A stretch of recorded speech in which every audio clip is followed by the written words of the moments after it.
आपने देखा होगा, कभी कभी मन बेवजह ही अशांत रहता है। कुछ भी करने का मन नहीं करता। जिन चीज़ों से हमें सुख मिलने की उम्मीद होती है, उनसे भी हमें केवल दुख मिलता है। ऐसा क्यों होता है? अगर आपके मन में भी यह प्रश्न है, तो यह कहानी आपके लिए है। बुद्ध के जीवन की यह कहानी आपको बताएगी कि आप अपने भीतर की शांति को कैसे पा सकते हैं।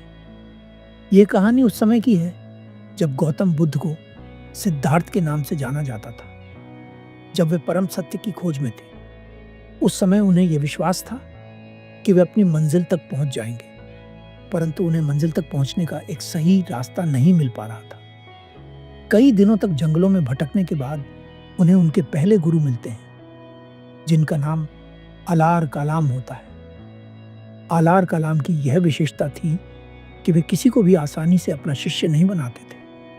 जब सिद्धार्थ पहली बार गुरु अलार कलाम के आश्रम में जाते हैं, तो वे उन्हें ठीक से देखते भी नहीं। इसके पीछे गुरु अलार कलाम का केवल यही उद्देश्य होता था कि उनका शिष्य वही बने जिसके भीतर वास्तव में प्यास हो। केवल अपनी जिज्ञासा को दूर करने के लिए कोई उनका शिष्य न बने। परंतु सिद्धार्थ तो प्यास के मारे इतने सूखे पड़े थे कि मानो अगर उन्हें समुद्र भी मिल जाता तो वे उसे भी खाली कर देते।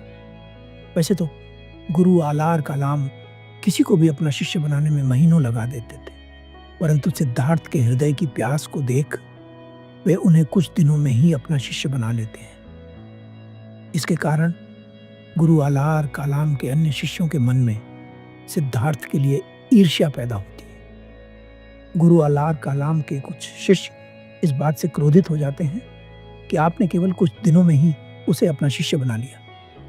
गुरु अलार कलाम कहते हैं, सिद्धार्थ के भीतर की प्यास।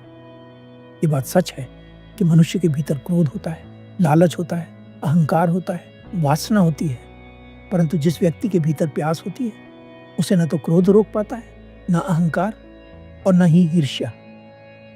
गुरु अलार कलाम कहते हैं, तुम कई वर्षों से मेरे शिष्य हो, परंतु अभी भी तुम्हारे भीतर ईर्ष्या है, क्रोध है, लालच है, और इन सभी चीजों के कारण ही मैंने तुम्हें अपना शिष्य बनाने में इतना समय लगाया था। अगर तुम वास्तव में वहां पहुंचना चाहते हो जो तुम्हारा लक्ष्य है, तो इन छोटी छोटी बातों से ऊपर उठ जाओ। इतना कहकर गुरु अलार कलाम अपने सभी शिष्यों को भिक्षाटन के लिए भेज देते हैं। सिद्धार्थ भी अन्य शिष्यों के साथ पहली बार भिक्षाटन के लिए जाते हैं। भिक्षाटन से लौटने के बाद सिद्धार्थ व अन्य सभी शिष्य गुरु के समक्ष बैठ जाते हैं। गुरु अलार कलाम के सभी शिष्य भोजन करना शुरू कर देते हैं, परंतु सिद्धार्थ खुद भोजन करने की बजाय पक्षियों को भोजन खिलाने लगते हैं, जिसके कारण उनके पास बहुत सारे पक्षी आ जाते हैं।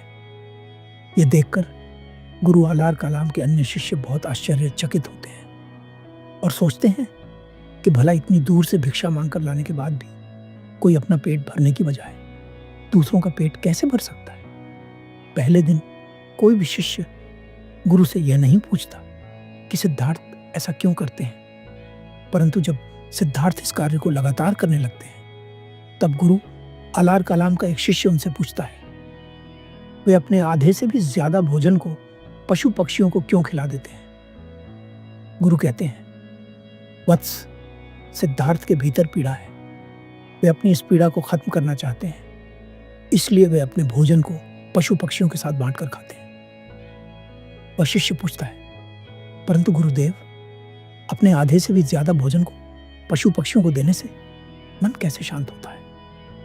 गुरु कहते हैं, इस संसार में हर व्यक्ति सब कुछ पाकर प्रसन्न होना चाहता है। उसे लगता है कि जितना ज्यादा उसके पास होगा, उतना ज्यादा उसका मन प्रसन्न होगा, परंतु वह ये नहीं जानता कि खुशी पाने में नहीं बल्कि देने में है।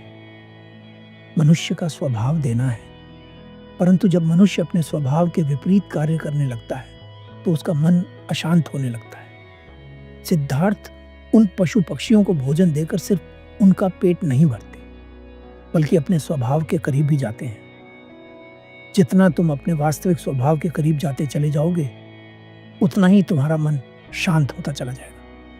बदले में वे पशु पक्षी सिद्धार्थ के लिए कुछ नहीं कर सकते, परंतु सिद्धार्थ फिर भी उन्हें भोजन कराते हैं, क्योंकि वे जानते हैं कि उनकी प्रसन्नता इसी में है।